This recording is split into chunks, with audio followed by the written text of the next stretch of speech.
Hi, I'm going to show you how to design a taser, but under one condition. By no means is this safe to be used on any living creature. This is just a demonstration of a design, and if those sparks touch anybody, I won't like you anymore. A taser is basically a device that generates very high voltages above 10,000 volts and is used to temporarily disable a person, and sometimes it kills a person. It's super high voltage. What did you expect? You don't just chase somebody continuously. It is meant as a short shock to temporarily disable a person. If you like to use a taser or any other sort of excessive force and get away with it too, then just join the police force. You get a proper training, a license, certified tools, and a decent salary. Otherwise, refrain from hurting anything. To create a high voltage from a low voltage source, you need a transformer. A transformer is of the inductor family, and its output to input voltage ratio is proportional to the secondary to primary winding number of turns. Also, it only works with AC signal. So if the secondary to primary turn ratio is 100, if I apply 10 volt AC at the input, I'll have 1000 volt AC at the output. Now for my transformer, I use this one that's generally used in a car. It's called the car ignition coil and is responsible to generate sparks across the spark plugs that ignite the fuel in the cylinder. This specific transformer has this wire arrangement, and it has a secondary to primary ratio of around 60.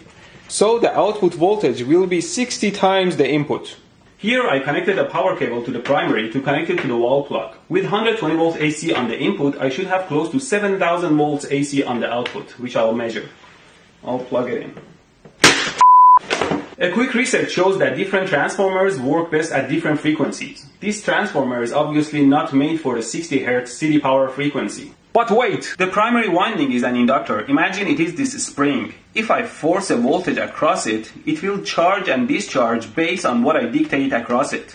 But if I charge it and then let go, then it will discharge to a very high voltage, way beyond 100 volts, and that on the secondary means more than 10,000 volts. So for example, if I connect my 12 volt supply here to the primary and charge it and then disconnect it, the voltage of the primary should jump up, creating a huge voltage on the secondary here that should create a spark. Let's try it out.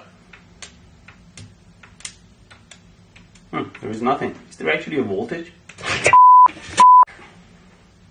Well, my theory was right. Obviously there is high voltage on the secondary, but the problem is that that high voltage pulse period is so short it can't create an arc. But there is a way to extend that period. If I add a capacitor on the primary and then connect the supply, it charges both the inductor and the capacitor. And when the supply disconnects, the inductor and capacitor start oscillating, pouring charges into each other. So the primary voltage will look like this, which decays over time. I put this capacitor bank together and put it across the primary. Let's pulse the primary now.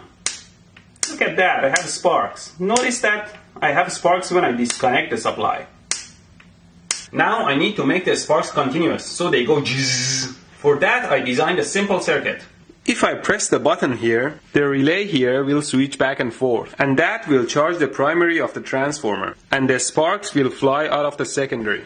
You can read more about it in my website electroboom.com. I've made my simple circuit here and I attach it to the primary, and I'm using my 12 volt drill battery as the source. Let's try it out. Wow, this is wild. You can see how far... It's a strange pain. It's as if somebody is stabbing your finger, but the blade, it doesn't stop there. It keeps going through your veins until it reaches your heart. I love it. I made it look more like a taser by gluing these nails to it. Let's look at it spark now. This gap is quite wide. Let me measure it for you. Well, you know, metal is generally conductive and electrons always find the easiest path to travel. So I would never touch any high voltage with a 100-mile long metal pole. Let's look at the spark some more. These sparks are so strong they can set a piece of paper on fire. See?